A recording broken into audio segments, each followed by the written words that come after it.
Bonjour à tous et bienvenue sur ce webinaire dédié à l'Alumni, donc le réseau des anciens élèves, et plus particulièrement sur pourquoi et comment développer votre réseau d'anciens, et notamment avec Datalumni. Donc, une fois de plus, bienvenue sur ce moment qui a vocation à être un moment d'échange. Justement, on bloque les inscriptions pour qu'il n'y ait pas trop de personnes et qu'on puisse échanger. Donc, n'hésitez pas à poser vos questions, que ce soit par le chat ou directement avec nous pour que vous puissiez obtenir les réponses à vos questions. Puis, il y aura un moment de temps d'échange. Après, on pourra réactiver les micros parce que c'est vrai qu'à une quinzaine de personnes, c'est encore acceptable. Dans tous les cas, je vais commencer par me présenter. Donc, moi, je m'appelle Laura et je suis la fondatrice de Datalumni. Donc, Datalumni, c'est une société qui a un petit peu plus de 5 ans, qui vise à accompagner les écoles dans la création et l'entretien de leur réseau d'anciens élèves. Pourquoi tout ça? Parce que tout simplement, moi, quand j'étais à l'université, la première chose qu'on m'a dite, c'est qu'il y aurait que 20% de diplômés et qu'en plus, il n'y avait pas vraiment de travail pour tout le monde.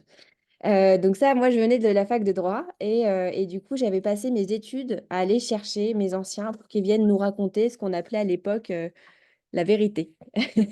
Et donc, c'est comme ça qu'est né Datalumni de mes années universitaires, qui ne remontent pas à hier, mais quand même. Et donc, j'ai passé voilà, des années à faire ces soirées métiers. J'avais monté un média autour de l'insertion et de l'orientation professionnelle jusqu'à ce que je monte Datalumni il y a donc un peu plus de 5 ans. Aujourd'hui, Datalumni, c'est une entreprise de 15 personnes. On est situé à Annecy, en Haute-Savoie. On a de la chance avec un joli lac. Et on accompagne un petit peu plus de 110 établissements. Voilà, ça c'est vraiment important de le préciser. C'est des établissements qui sont tout secteur d'activité. On a du BTP, de l'IUT, de l'université, du sanitaire et social. C'est vraiment assez varié. Il y a aussi des associations et des entreprises de plus en plus qui développent leur réseau de corporate alumni. Un point assez important qui est arrivé dans notre actualité cette semaine, donc Datalumni s'est rapproché du groupe IMAG, voilà, il y a une semaine. Donc, on a fait entrer IMAG à notre capitale. Donc, voilà, c'est un nouvel associé qui est important pour nous, qui a une part assez conséquente, puisqu'il y a eu, il y a un peu plus de, il y a 49% qui est désormais appartient à la société IMAG. Notre but à nous, c'était déjà de grandir, accompagné d'un acteur quand même expert du secteur de l'organisme de formation et du logiciel. Merci. C'est une vraie opportunité pour nous de pouvoir suivre les traces j'ai envie de dire, d'un frère historique qui est passé par plein d'étapes avant nous. Et puis, c'était un sujet chez nous aussi parce qu'on avait envie de se développer. Mais c'est vrai que nous, Datalumni, on reste une petite boîte. Il y a juste un micro qui est... hop. On reste une petite entreprise qui a toujours été autofinancée, donc c'est-à-dire qui a grandi avec ses clients. Et puis, quand on voulait conquérir d'autres marchés, ça commençait peut-être à être un petit peu difficile parce que, avec des petits bras, on ne peut pas aller forcément toucher la lune. Donc, cette association, elle a vocation à nous donner un vrai coup de boost pour qu'on puisse s'étendre encore plus sur le système de l'alumni en France, en Europe et sur le sujet des corporates. Voilà. Le réseau alumni, en règle générale, j'ai vu qu'il y avait quelques têtes qui avaient fait comme ça quand j'ai dit IMAG.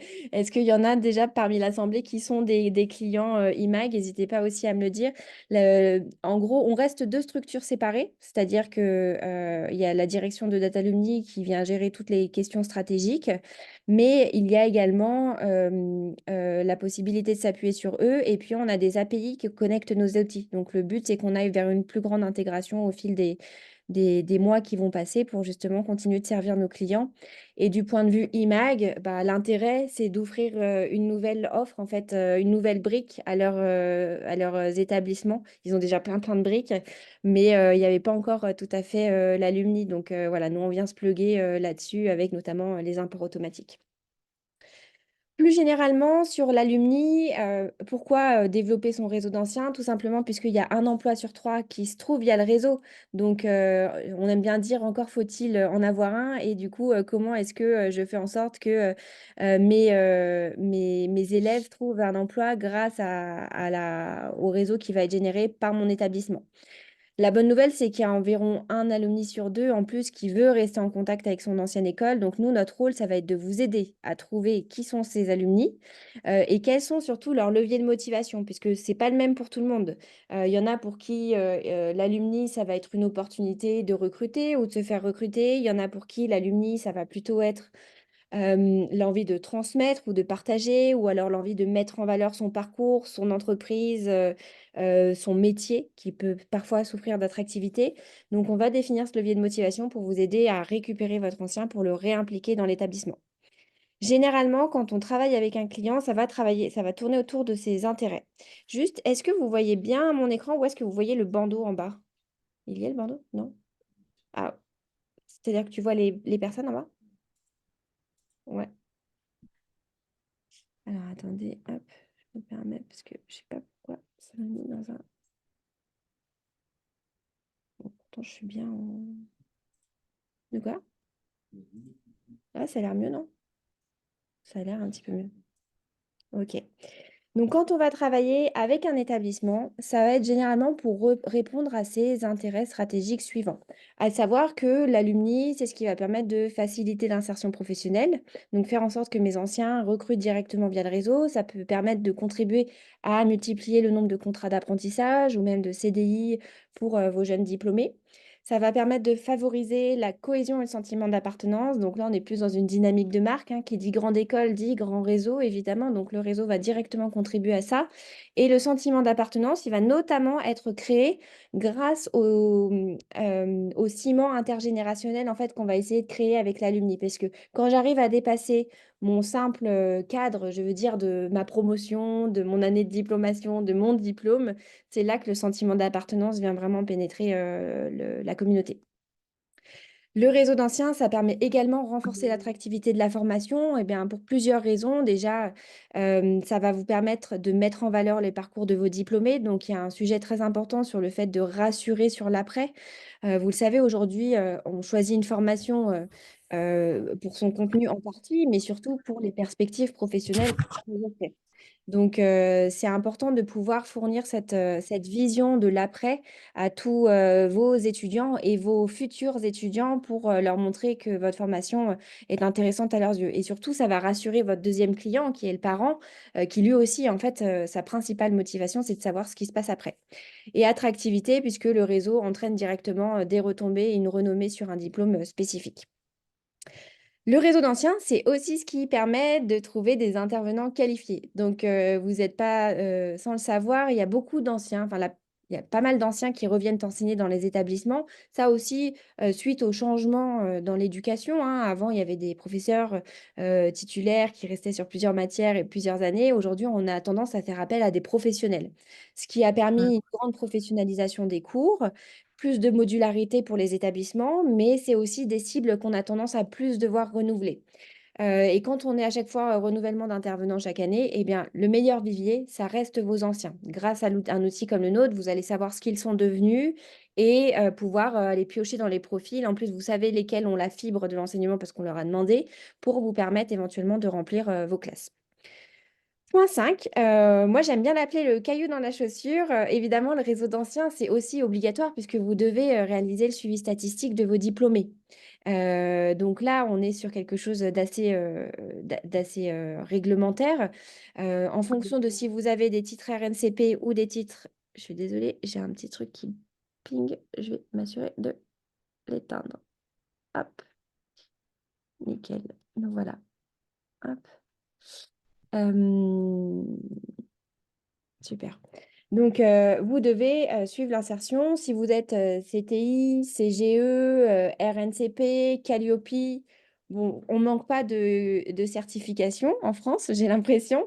Mais en tout cas, chacune a un petit peu son propre besoin. Mais le besoin clair, c'est de savoir que devient mon diplômé une fois qu'il a eu son diplôme. Est-ce qu'il a effectivement obtenu un emploi, combien il gagne, quel secteur d'activité, etc.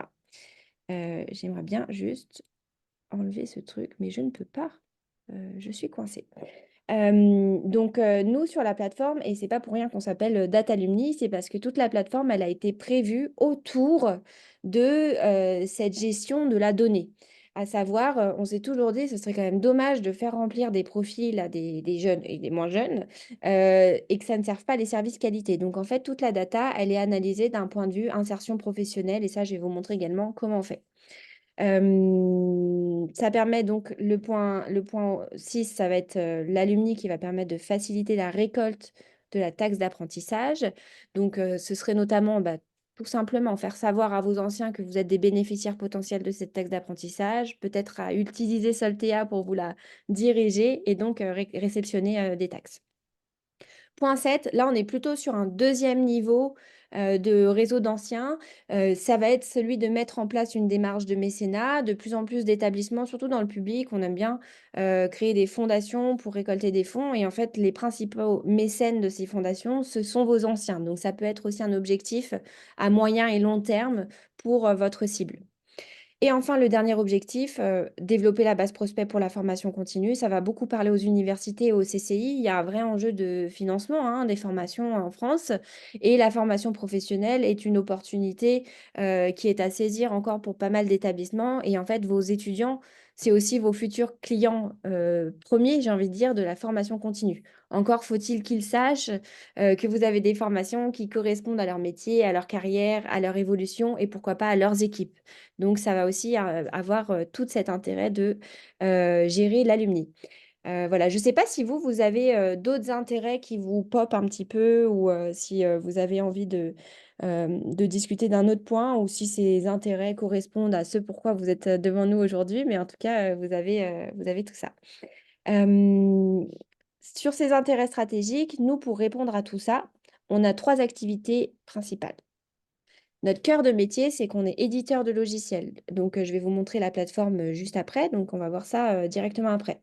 L'aspect ah, j'ai un petit décalage. Donc, notre cœur de métier, c'est qu'on est éditeur de logiciels.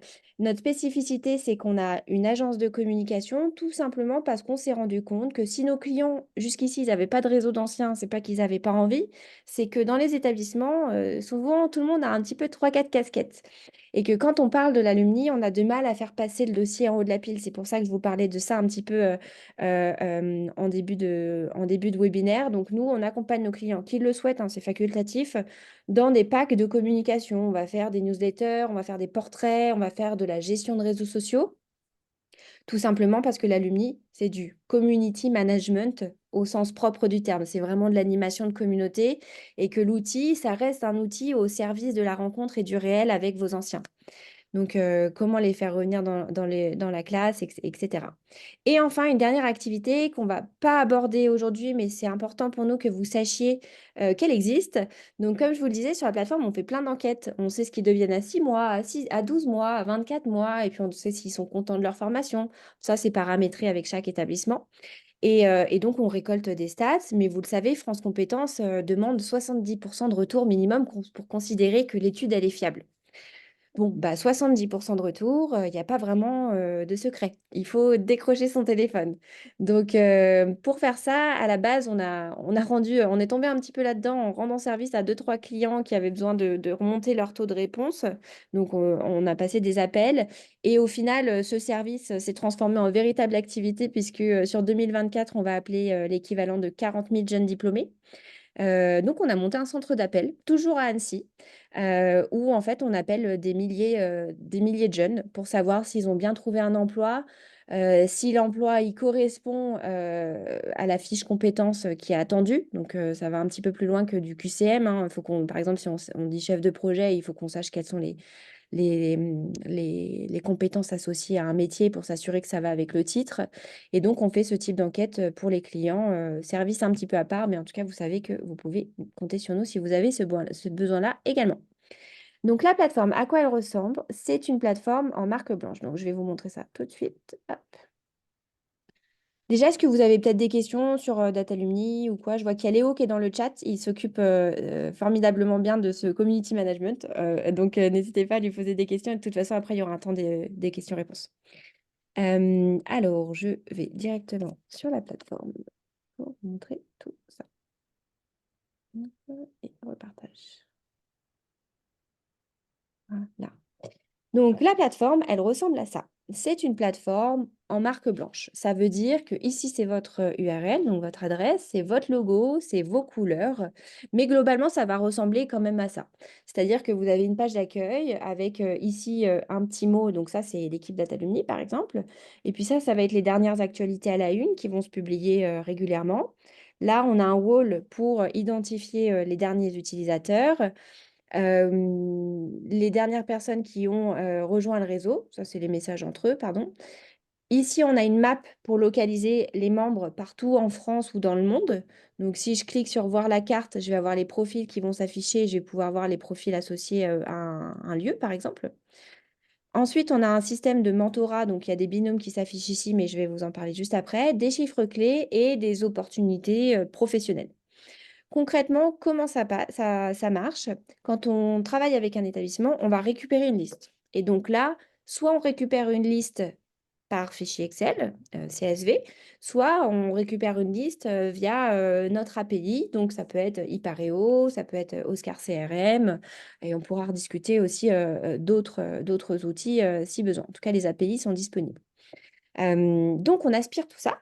Et tous vos utilisateurs, donc qui étaient mentionnés soit dans ce fichier, soit dans cette API qu'on aura spécifiquement sélectionné, vont recevoir une invitation en votre nom, de chez nous, mais en votre nom. Donc ça va être bonjour Magali, grande nouvelle, l'ENC lance sa propre communauté d'anciens, vous aviez été diplômé en 2016 du titre XY, on serait ravis de vous y retrouver pour vous connecter, c'est par ici.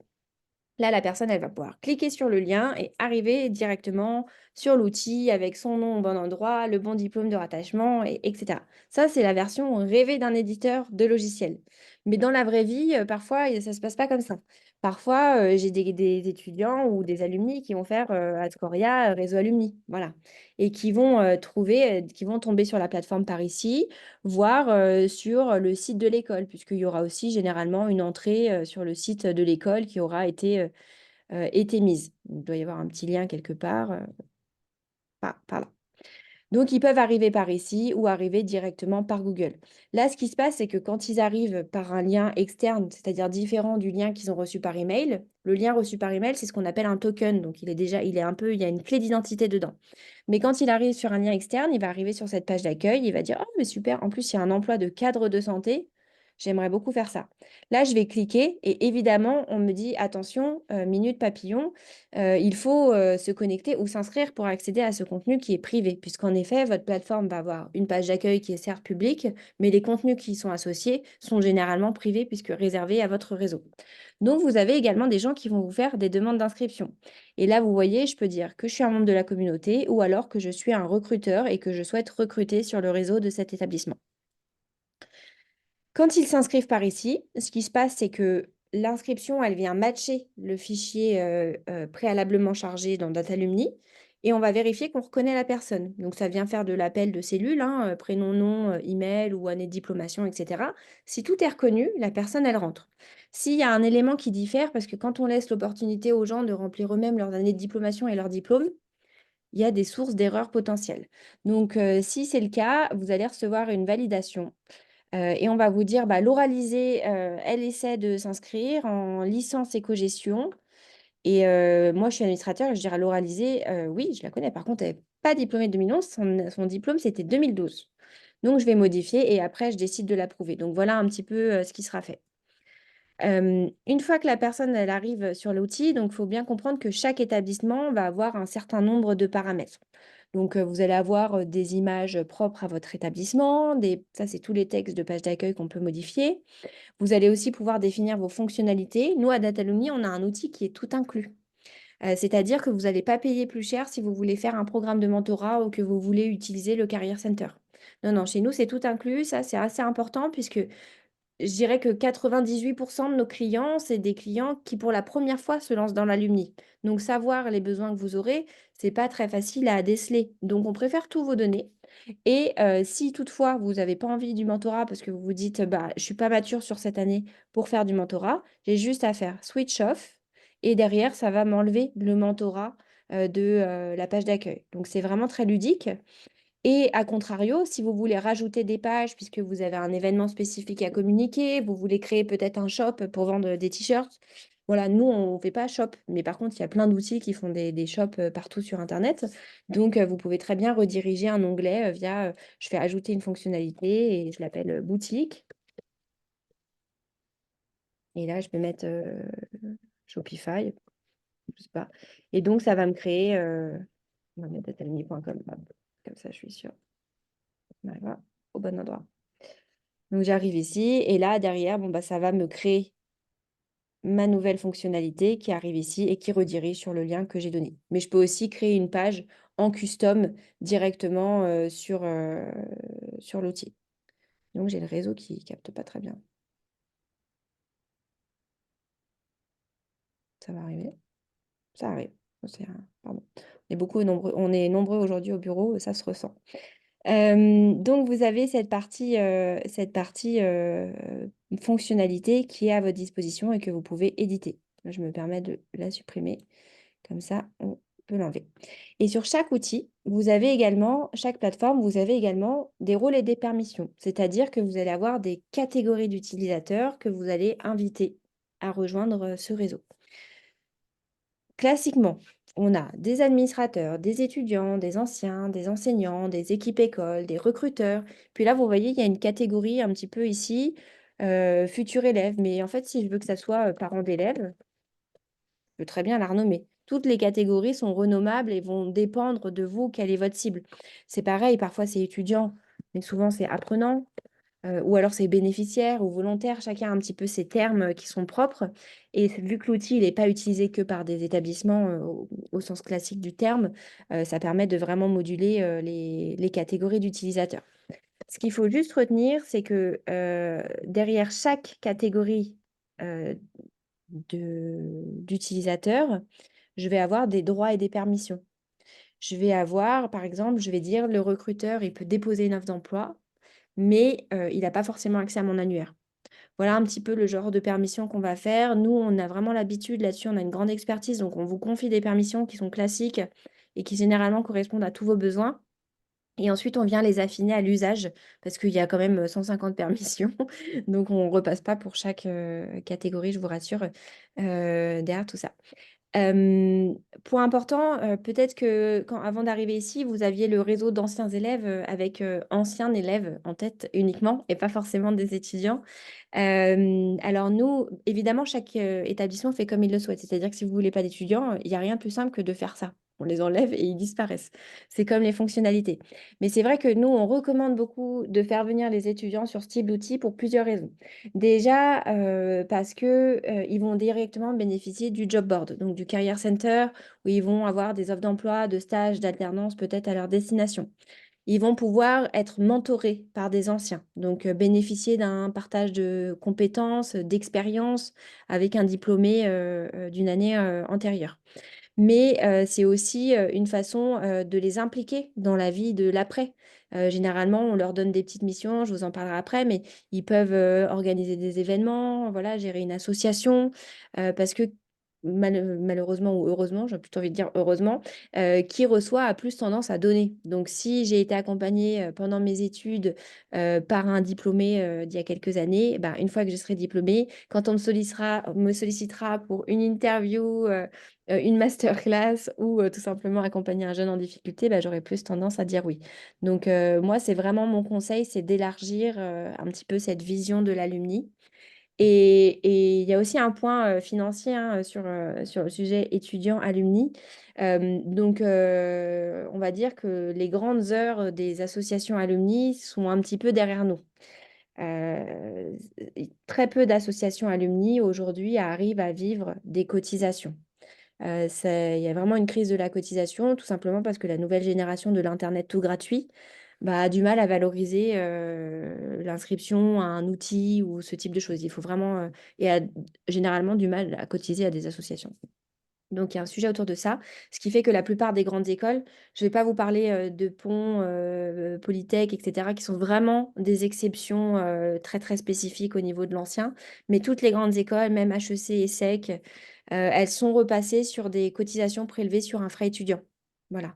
Le but étant de pérenniser l'activité alumni, qui est indispensable en fait pour l'école, et donc de pérenniser cette action dans le long terme, puisque si une asso tombe et que du coup on perd bah, tous les fichiers de l'association, tous les liens avec les anciens, ce serait quand même une perte douloureuse pour l'établissement. Donc c'est aussi dans le cadre de cette réflexion que voilà, je devais vous montrer le changement de paradigme, l'inclusion des étudiants dans le réseau directement. Je ne sais pas si vous, dans votre projet, vous aviez déjà pensé à mettre les étudiants, mais n'hésitez pas à le communiquer. Et donc ensuite, on va définir les diplômes de rattachement à un établissement, etc. Et sur chaque catégorie d'utilisateurs, j'ai également des portes d'entrée, donc c'est-à-dire des questionnaires qu'on va paramétrer qui vont répondre aux besoins de vos utilisateurs. Donc généralement, on fait un questionnaire par catégorie d'utilisateurs, puisque vous n'avez pas besoin de savoir la même chose d'un étudiant que d'un ancien que d'un recruteur. Voilà. Donc on crée des questionnaires, on vous donne des modèles, on peut tout casser. Le modèle classico-classique, c'est un modèle que vous allez certainement reconnaître puisque c'est le modèle de France Compétences. Qu'est-ce que vous faisiez avant? Voilà, je suivais une formation, c'était un BTS, j'avais jamais travaillé. À 6 mois, j'ai trouvé un emploi. Fonction entreprise, localisation, type de contrat, est-ce que ça correspond à mon domaine de formation, statut cadre, etc., etc. Ça, cette partie porte d'entrée, donc une fois de plus, elle va être complètement modifiable. Elle va inclure plusieurs questions et tout ça, ça va se retraiter sous forme de statistiques directement dans votre plateforme. Donc là, vous avez des stats qui sont réservées aux administrateurs, hein, qui vont reprendre les éléments de réponse qui ont été récoltés à la fois dans les portes d'entrée, mais également dans les complétions ultérieures de profil, puisque tout ça, ça arrive au même endroit. Et là, vous voyez, j'ai des questions un petit peu spécifiques parce que sur cette plateforme, j'ai demandé qui est-ce qui voulait être ambassadeur, qui voulait rechercher un mentor, qui voudrait bien partager son expérience, enseigner, qui est-ce qui recherche un emploi. Et puis, je leur ai demandé quelle était leur cartographie des emplois à 6 mois. Donc, j'ai des camemberts qui se dessinent comme ça. Chose importante, vous avez des ensembles assez hétérogènes d'étudiants des établissements que j'ai vus jusqu'ici. On peut faire des tris par diplôme. Donc, si je veux voir que les résultats des étudiants du BTS, eh bien, c'est tout à fait possible. Et d'ailleurs, si je veux regarder que les résultats du BTS de Annecy, c'est également possible. Les camemberts, ils vont se mettre à jour directement en fonction de tout ça. Ça nous permet de gérer plusieurs cibles, mais avec un seul outil. Et l'autre objectif de cette porte d'entrée, ça va être de créer de la stat en temps réel. Donc, vous avez votre annuaire ici qui va être rempli notamment par cette porte d'entrée. Donc, vous voyez, vous avez vos catégories utilisateurs, étudiants, anciens élèves. Et donc, je peux observer cet annuaire et voir qui se connecte. Donc, je vois Anissa, par exemple, son profil, j'ai son expérience professionnelle. Et à partir du moment où j'ai connecté mon compte, je peux contacter les anciens, les autres étudiants présents sur la plateforme pour leur envoyer des petits coucous ou voilà, j'adore les gifs, hein, ça montre bien. C'est une plateforme test, je vous rassure, mais je peux tout à fait envoyer des messages à mes utilisateurs à partir du moment où j'ai connecté mon compte. Et donc là, la personne, elle reçoit une notification qu'elle va venir ouvrir et elle se reconnecte sur la plateforme pour connecter son message. Donc, elle reçoit «Bonjour Anissa, il y a Laura qui vous a envoyé un message» et puis derrière, elle peut se connecter pour aller voir le message. La partie annuaire, elle est dense. Vous allez pouvoir trier vos membres par diplôme, par promotion, par campus, ceux qui recherchent un emploi, aussi par secteur d'activité dans lequel ils travaillent. Tous ces menus sont déroulants et sont faits ensemble, hein, évidemment, au moment du paramétrage. On peut voir également ceux qui recherchent un emploi qui sont identifiés comme ça. C'est là qu'on va se demander, est-ce que le recruteur a accès à mon annuaire? Ça, c'est vous qui êtes libre de savoir si oui ou non. Nous, dans tous les cas, on demande à tous vos utilisateurs s'ils sont d'accord d'avoir un profil public des recruteurs. Heu, tout simplement puisque c'est pas parce qu'aujourd'hui on s'est dit qu'on voulait pas que les recruteurs aient l'annuaire que demain on va peut-être pas avoir un changement de décision et là, si on n'a pas récolté le consentement, bon, bah, c'est dommage parce qu'on va se couper quand même d'une cible importante. Donc nous, pour vous protéger et parce que, on a vraiment beaucoup de règles RGPD, on s'assure de récolter beaucoup de consentement en fonction des finalités sur cet outil. Donc la plateforme, elle ressemble à ça, pardon, l'annuaire, chacun peut se contacter. Mais il y a une autre chose spécifique, c'est qu'il y a une vue administrateur. Là, vous voyez, j'ai d'autres boutons parce que je suis en vue admin, mais les utilisateurs classiques, en fait, ils ont la même chose, mais sans les boutons d'administration. En tant qu'admin, vous pouvez ajouter, supprimer tous les utilisateurs de votre choix et vous pouvez télécharger votre base de données en un clic. C'est une chose de dire que vous êtes propriétaire de vos données et c'en est une autre de vous donner la possibilité de tout télécharger d'un coup. C'est-à-dire que si demain on se marie et qu'on se divorce, je l'espère vraiment pas, mais ça, on ne sait jamais, ça peut arriver. Vous êtes enfin, voilà, vous avez tout et vous n'avez même pas besoin de moi pour télécharger tout ce qu'il y a sur votre plateforme. Donc là-dessus, ça vous protège énormément. C'est aussi un point clé important sur la gestion de l'alumni, sur le fait que les outils comme les nôtres maintenant sont plutôt achetés par des établissements plutôt que par des associations, parce qu'il faut savoir que le propriétaire, c'est le payeur. Voilà. Donc, c'est celui qui signe le contrat avec nous. Donc, attention aussi, s'il y a des associations, à bien créer des conventions tripartites. Euh, qui a le droit de faire quoi? Qui est propriétaire de quoi? Puisque j'ai de plus en plus des établissements qui vont monter des réseaux en concurrence des associations. Bon, le but, c'est quand même d'éviter ça, mais malheureusement, ça arrive. Quand il y a des enjeux de plus en plus importants, ça peut arriver. Vous avez également une vue administrateur qui, comme elle le précise, est une vue réservée aux administrateurs, donc c'est-à-dire les administrateurs de l'école, qui inclut des filtres avancés. Déjà, elle inclut tout le monde, puisque dans la vue annuaire, il n'y a que ceux qui se sont connectés, donc qui ont activé leur compte, validé les CGU, etc. Tandis que dans la vue administrateur, vous allez avoir tout le monde. Et c'est pas parce que Prisca, elle n'a pas activé son compte qu'on ne va pas potentiellement lui envoyer son enquête d'insertion professionnelle. Donc c'est pour ça que vous avez un intérêt à garder en mémoire un petit peu toutes ces personnes. Et derrière tout ça, vous avez également des filtres avancés. Attention, filtres qui vont reprendre des éléments qu'on a posés en porte d'entrée et dans les paramètres utilisateurs. On retrouve, est-ce que vous seriez d'accord de partager votre expérience avec la communauté? Hop. Ça me l'a transformé sous forme de filtre. Et donc, je peux sélectionner tous ceux qui ont dit oui et envoyer un message en masse à toutes ces personnes. Bonjour, prénom. Je suis Laura, la nouvelle personne en charge des diplômés. J'ai vu que vous étiez d'accord de partager votre expérience, c'est vraiment super gentil. Est-ce que je peux vous appeler la semaine prochaine pour faire une interview ou pour une masterclass, etc. Nous, notre but, c'est vraiment de simplifier la vie de nos interlocuteurs. On n'est pas là pour vous faire perdre du temps, on est là pour vous en faire gagner. C'est-à-dire que on va simplifier énormément votre prise de contact avec vos utilisateurs et vous voyez tous les filtres, ça vous permet d'être très sensible sur le ciblage en fait des messages que vous voulez adresser. Si vous voulez faire une soirée d'anciens pour la promo 2018 du bachelor X et Y qui souhaitent être ambassadeurs, bon, bah, vous pouvez tous les cumuler et ça vous fait des cibles vraiment très précises. Donc ça, c'est intéressant. Et puis les messages qui sont envoyés sur le match chat par les administrateurs sont stockés. Comme ça, vous pouvez voir aussi quelles sont les communications qui ont été envoyées de façon collective. C'est également par ici qu'on envoie les enquêtes. Donc, en fait, on va faire enquête insertion pro. On va potentiellement sélectionner un titre ou alors c'est la même enquête pour tout le monde. Et dans ce cas-là, on aura branché d'abord le bon questionnaire. Et ça vient directement vérifier le ciblage des personnes qu'il reste à auditer. Parce que vous savez, il y en a qui viennent remplir, à chaque fois qu'ils, vous ne savez pas évidemment, quand ils se connectent sur la plateforme, ils ont un pop-up qui vient demander de mettre à jour leurs informations personnelles. Et donc, il y en a qui déjà remplissent par eux-mêmes leur situation à 6, 12, 24 mois.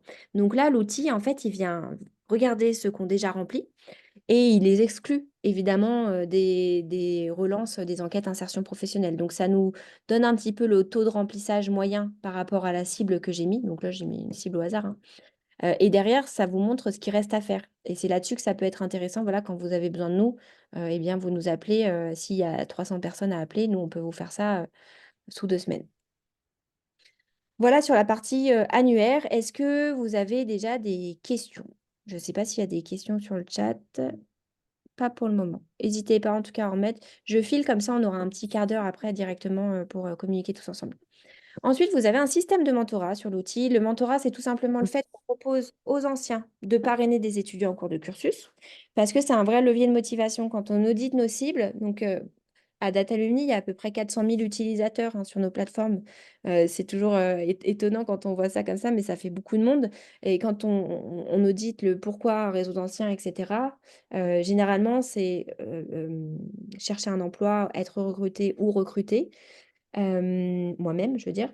Et le deuxième levier, c'est l'envie de transmettre. En fait, c'est la pyramide de Maslow, c'est le besoin de transmission et qui touche beaucoup de gens, surtout sur le sujet de l'orientation et de l'insertion professionnelle, puisque je pense que pour beaucoup de personnes, ça a été sujet à questionnement. Est-ce que je fais le bon choix? Combien je vais gagner? Est-ce que je vais trouver un travail?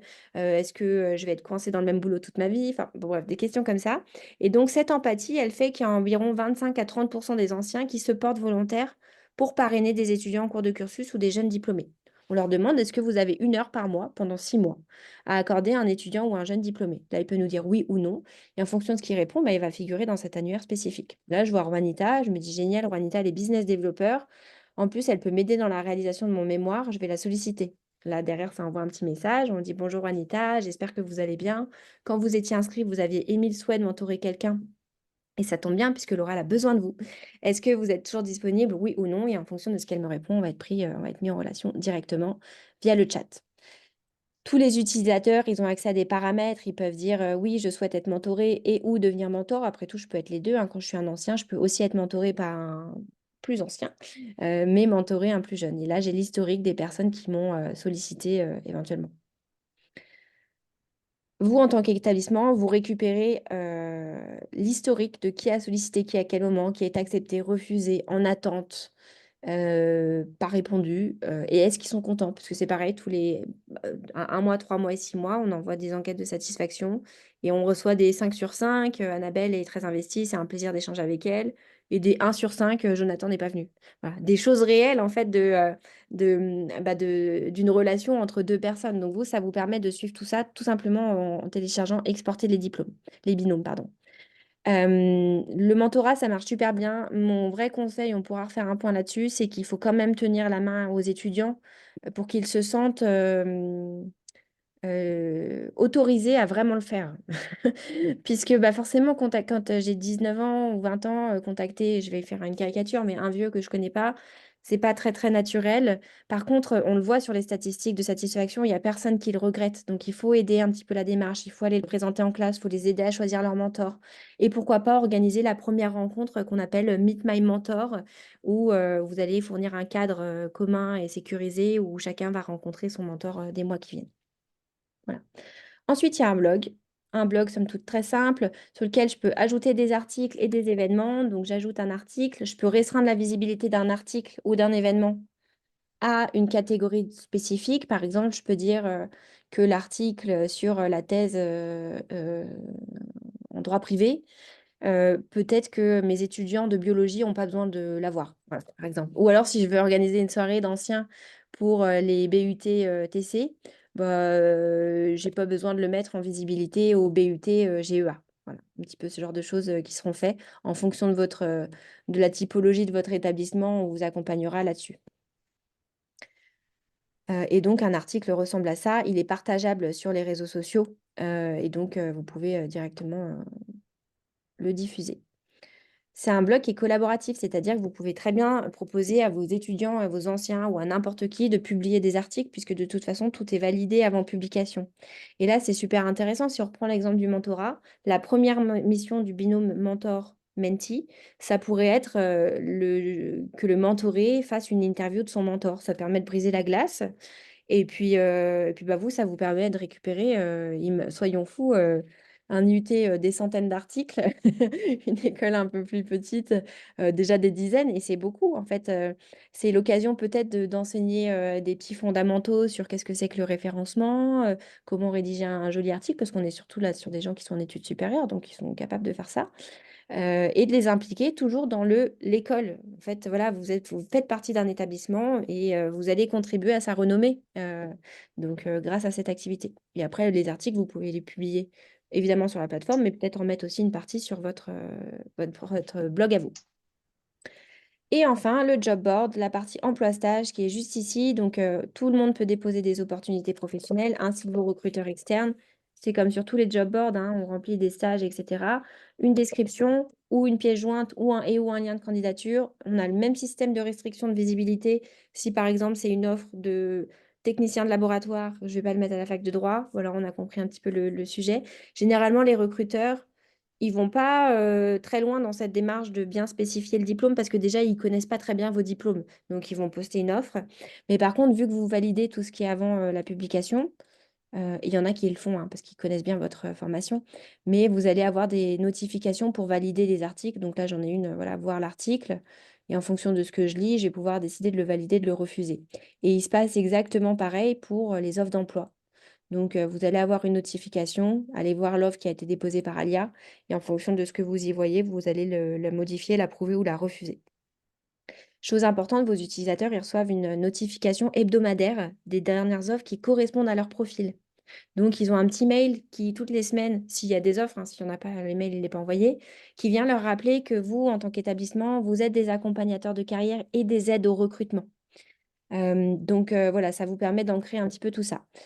Euh, je leur dis juste, sur une plateforme, on va choisir qui valide quoi. C'est pas forcément une personne spécifique qui va s'occuper de tout. Je peux avoir quelqu'un qui valide les inscriptions, quelqu'un qui valide les articles et une autre personne qui valide les offres d'emploi. Sur les équipes élargies, c'est intéressant parce qu'en fait, l'alumni, ça concerne plein de monde. Ça concerne la qualité, la pédagogie, parce qu'en fait, il faut apprendre aux jeunes à faire du réseau. Ça concerne du coup la communication, l'attractivité de l'école, et ça concerne également les relations entreprises, voire le mécénat. Donc, le but, c'est d'impliquer tout le monde autour de cet outil. Comme vous l'avez vu, c'est un outil qui est dense, donc je vais m'arrêter sur cette démonstration que j'ai essayé de condenser dans un petit temps. Est-ce que vous avez des questions? Et puis après, je vais passer, je vous montrerai comment ça se passe d'un point de vue tarification. Je pense que c'est important qu'on se prenne 5 minutes à la fin. Mais déjà, est-ce que vous avez des questions auxquelles je peux répondre? Il y a une question qui me vient souvent, c'est il faut combien de temps pour faire ça? Est-ce que moi toute seule, je suis capable de le faire? Donc ça, c'est une question récurrente. Alors, qui peut le plus, peut le mieux. J'ai envie de dire qu'à HEC, il y a 20 personnes à temps plein, évidemment, mais tout le monde n'est pas HEC, heureusement. Moi, je dirais que mon idéal, il faut quand même quelqu'un qui soit, enfin, qu'on ait un interlocuteur qui ait une demi-journée par semaine dédiée à ça. C'est pas une demi-journée, 8 heures, 12 heures, je fais ma plateforme alumni. C'est juste que c'est 4 heures par semaine qui vont permettre de créer un événement trimestriel. Voilà, parce que les gens, ils veulent se rencontrer, en fait. Qui va répondre un petit peu aux messages sur la plateforme, qui va faire, pourquoi pas, un portrait par mois ou tous les 2 mois, ou alors qui va montrer la plateforme aux élèves en classe. Et c'est quelqu'un qui va faire une newsletter, ou en tout cas qui va nous donner le contenu pour faire les newsletters, parce que vous le savez, on peut le faire pour vous. Mais voilà, je pense que c'est quand même bien d'être conscient que si on a quelqu'un qui a une demi-journée par semaine, c'est quand même plus confortable. En vrai, dans les faits, parfois, on en a qui ont malheureusement qui se laissent dépasser par le temps et qui ont moins, et on arrive quand même à gérer le truc. Mais voilà, on travaille aussi pas mal avec des alternants, au final, de nos clients qui vont gérer l'alumni. Et puis nous, on a l'habitude de travailler avec eux, donc on peut les manager, entre guillemets, leur donner des to-do à faire. Voilà, quand vous commencez à travailler à Datalumni, vous allez être hyper suivi. C'est vraiment quelque chose de très spécifique chez nous. Vous avez un chef de projet attitré que vous allez voir tous les 2 mois et qui va vous donner voilà, des petites voix. Bah, j'ai vu que vos utilisateurs, ils étaient hyper attentifs au job offer parce qu'il y a 65% d'ouverture à newsletter. Du coup, je vous propose de faire ça. Voilà, nous, notre rôle, c'est vraiment de vous aider en conseil là-dessus. Vous avez aussi un webinaire mensuel auquel vous allez assister, si vous le souhaitez, qui est dédié à tous nos clients. Donc en fait, une fois par mois, on fait un point. Soit on vous apprend quelque chose qu'on a appris, par exemple, scraper LinkedIn, envoyer des messages en masse, découvrir des adresses, récupérer des adresses mail grâce à des outils. On va vous présenter les nouvelles fonctionnalités de la plateforme, puisque bah, toutes les 6 semaines, on sort une nouvelle version. Donc, il y a des petits boutons qui apparaissent régulièrement.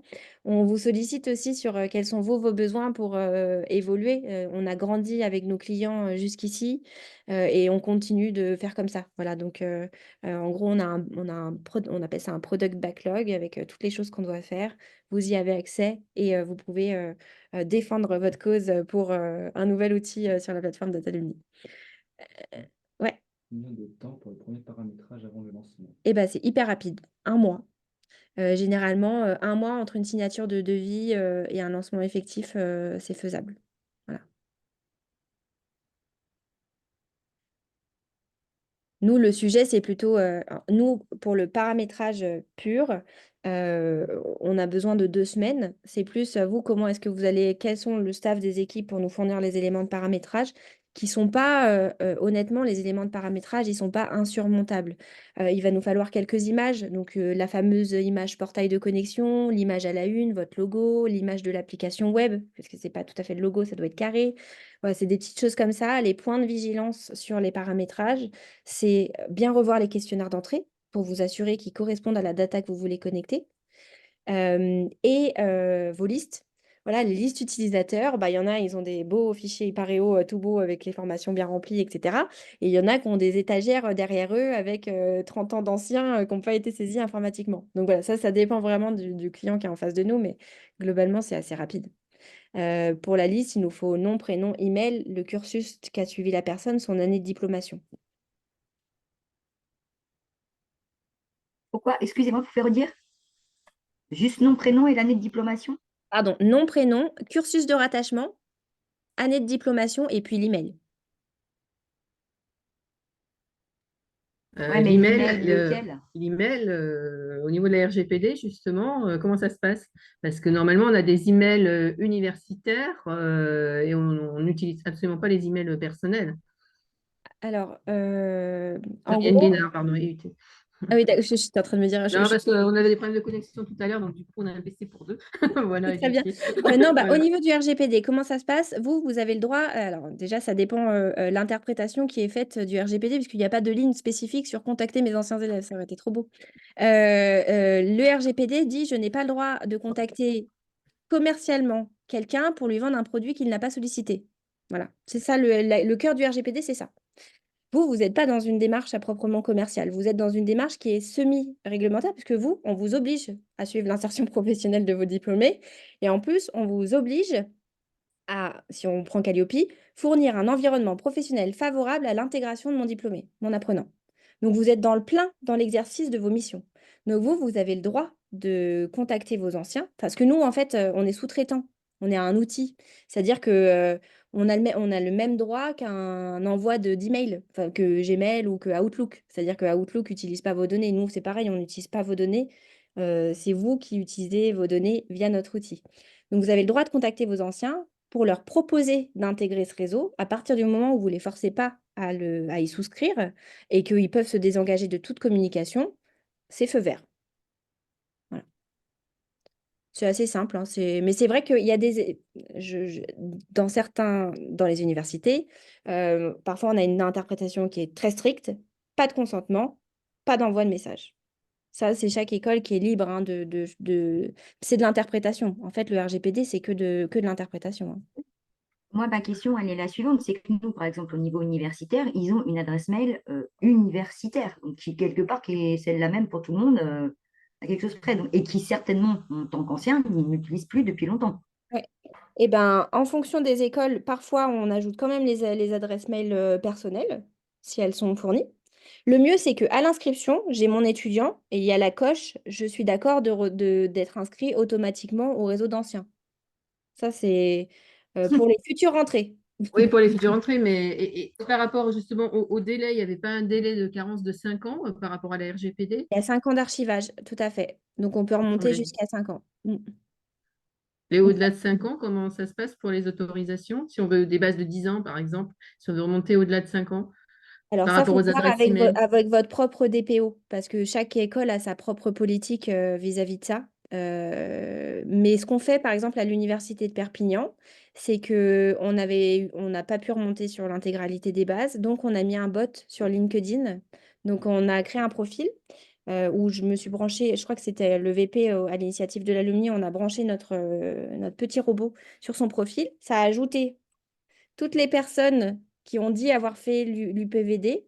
Alors, c'est pas exact à 100%, puisqu'il y en a qui le déclarent et qui n'ont pas vraiment fait l'UPVD, mais après tout, s'ils veulent avoir un sentiment d'appartenance à l'université de Perpignan, qu'ils viennent. C'est en tout cas ce qu'on a fait avec eux.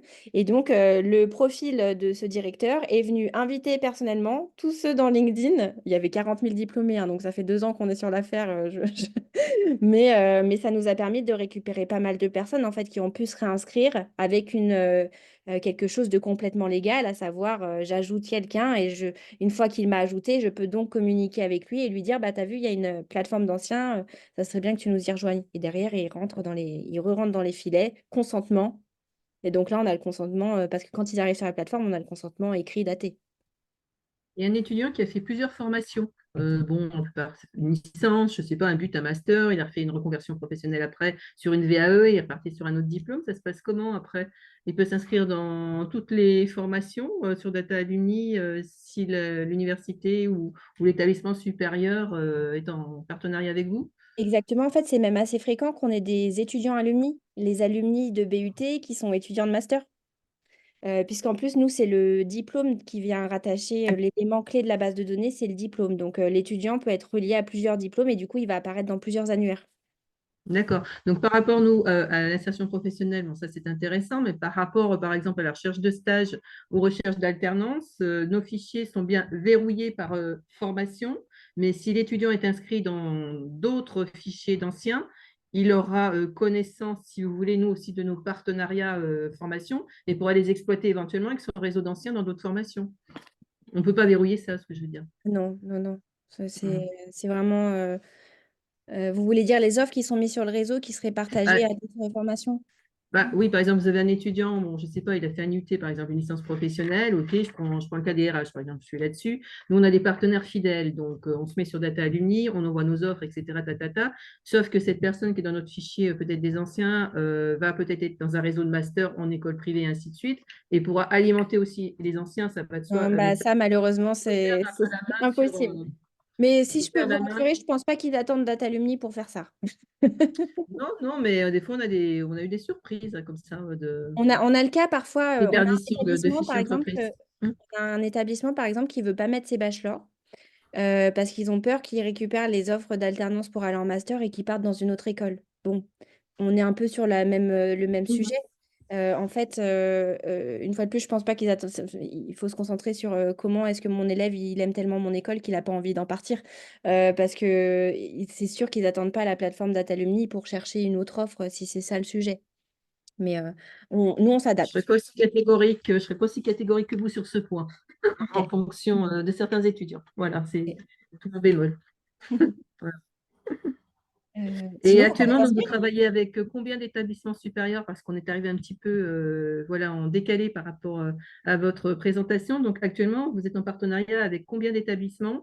Et est-ce que ce sont plutôt des enseignements privés, publics? Comment ça se passe? Quel niveau? Alors, on a 110 écoles clientes. À la fin, je vous enverrai une présentation avec à la fois les tarifs et les références. Il y a beaucoup de références qui sont sur notre site internet si vous voulez aller jeter un œil. Mais on a des établissements de type public, donc université IUT, donc on a Tremblay, on a Chambéry, Annecy, Dijon, l'université de Perpignan, on a Challans, on a Clermont. Il y a un lycée, c'est assez varié. Donc, en tout cas, sur notre site, tout est accessible. Donc, vous pouvez voir, c'est peut-être pas tout à fait exhaustif, mais c'est quand même bien, bien rempli. Donc, du public, du privé, privé, tout domaine, du commerce, de l'esthétique, BTP, Oui, sanitaire c'est et correct. social, on fait tout. Et de ce fait, votre société est créée depuis combien de temps? Et par rapport justement au retour, c'est possible de contacter certaines références pour voir comment Bien ça se sûr. passe au niveau qualité? Évidemment, allez-y. C'est aussi pour ça qu'on a mis toutes nos références. Vous pouvez contacter. Moi, je peux vous en orienter, mais évidemment, je vais choisir mes chouchous. Donc, vous pouvez choisir au pif. Je pourrais vous donner des contacts avec plaisir. Alors, nous, on a 5 ans. Et il y a un groupe qui vient de rejoindre le capital de Datalumni, donc qui est IMAG. Voilà, il y a une semaine. IMAG Ipareo. Donc, voilà. Et bien sûr, vous pouvez contacter tout le monde avec grand plaisir. Et vous pouvez consulter nos avis Google. Je vous invite à regarder. Généralement, on a un très, très haut taux de satisfaction. Voilà. Et dernière question, après je laisse la parole à d'autres personnes parce que je suis un peu bavard. Par rapport, je veux dire, à un fichier que vous envoyez d'anciens, vous avez un taux de retour à peu près de combien Oui, bah, en à peu fonction près des 25 à formations? 30%. 30%? 25 à 30, c'est le taux 25 à d'activation. 30%, d'accord. Voilà. Ok. C'est le taux d'activation moyen sur une base de 5 ans, quoi. C'est très, très dur de vous donner ce chiffre. Il faut bien que je vous le sorte. Mais en fait, avec les écoles d'ingénieurs, on est à 60% et avec Bien une sûr. CCI, on a 15%. Donc, Mhm. une fois de plus, je vous donne une réponse parce que je ne peux pas vous dire ça dépend. C'est désagréable d'entendre ça, mais ça dépend quand même de l'école qu'on a en face, de ce qui a été fait avant.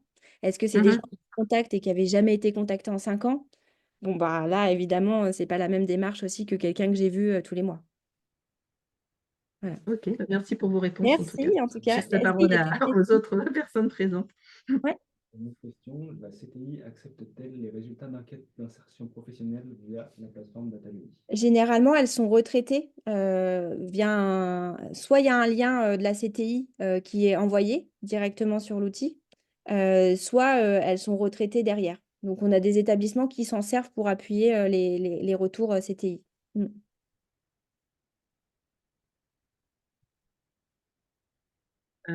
Autre question par rapport à la plateforme. Donc, il y a une mise en service. Donc, après, bon, il y a le travail des bases de données à 5 ou 10 ans.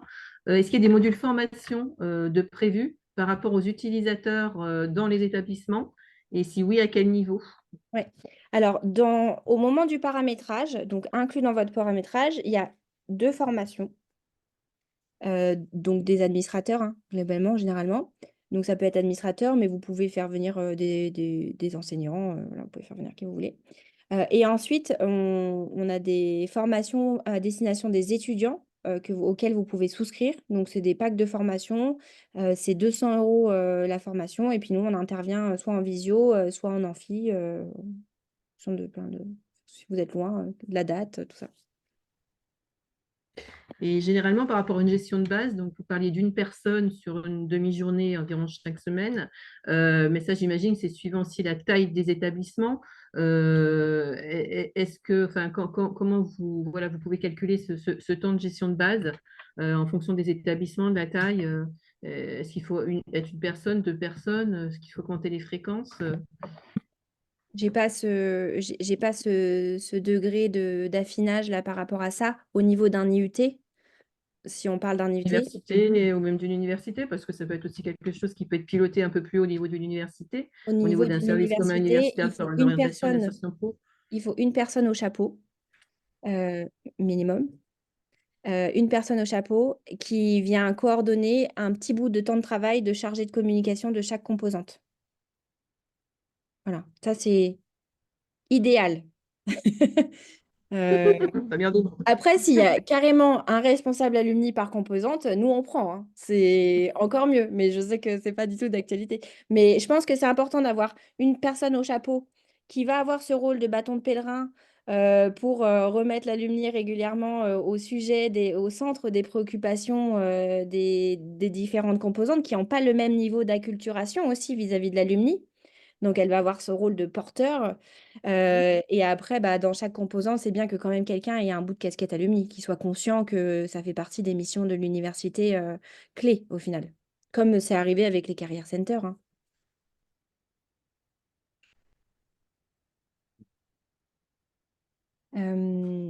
J'ai pas eu le temps de vous parler des tarifs. Du coup, je vais vous envoyer la plaquette avec les tarifs et vous proposer des rendez-vous pour ceux qui veulent en discuter. Globalement, comment ça se passe? Il y a un frais de paramétrage au tout début qui permet de créer la plateforme avec vos couleurs, vos logos, vos images, vos questionnaires, etc. Et ensuite, donc qui coûte, c'est 3 950. Mais ça, je vous enverrai tout ça, hein, vous inquiétez pas, vraiment. Plus, il y a un frais sur la marque blanche complète et la redirection des URL. Donc, on est à peu près à 4 400, tout inclus en termes de paramétrage, qui dure un mois, donc. Et ensuite, c'est un coût à l'abonnement qui va dépendre de votre nombre d'étudiants. Voilà, c'est un prix qui est dégressif en fonction du nombre d'étudiants. Le but étant que, avant de s'assurer que votre prix ne monte pas trop au fil des années. Puisque quand on fonctionne avec des bases alumni, et ben, au fil des années, ça devient cher pour les établissements, alors que le chiffre d'affaires de l'établissement, lui, n'a pas forcément augmenté. Donc, c'est pour ça qu'on fait un ratio par étudiant avec un prix par tête directement. Et ça, je vous envoie tout ça. Donc, en plus, il y a les packs de communication où vous allez pouvoir nous solliciter pour qu'on fasse, nous, vos newsletters, vos portraits et vos gestion de réseaux sociaux. Donc, on gère des pages LinkedIn, on gère des comptes Instagram. Quand on est sur des professions, des métiers un petit peu manuels, par exemple dans le BTP, on ne va pas animer de page LinkedIn. On va plutôt animer un compte Instagram s'il y a un besoin. Donc, on s'adapte aussi à la typologie du client avec qui on discute. Et donc, cette partie communication, elle est gérée aussi en interne avec tous nos chefs de projet qui sont en fait des communicants. Voilà. Écoutez, je ne vais pas vous prendre plus de temps. C'était un vrai plaisir de vous rencontrer. Léo, et vous avez mis mon lien de rendez-vous partout, je crois, dans la conversation. Merci, Léo. N'hésitez pas, puis je vais vous le remettre dans le mail sur lequel où je vous donne la plaquette, etc. Et puis bah, avec plaisir, si vous voulez réserver, vous verrez, ça sera très simple. Vous pouvez réserver des petits créneaux de 20 minutes, par exemple, si vous avez quelques questions qui correspondent spécifiquement à votre cas. Ça sera plus facile, je pense, de l'aborder en conversation privée. Merci encore à tous d'avoir été présents. Et puis, bah, je vous dis à bientôt alors. Merci. Au revoir. Bonne fin de Au journée, au revoir. revoir. Merci. Au revoir. Bonne journée. Il va falloir voir ce que Au revoir à tous. Au Au revoir. revoir.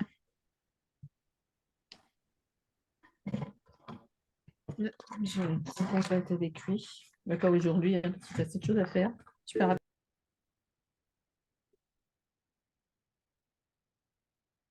Au revoir à tous. Et bonjour Janice. Au revoir.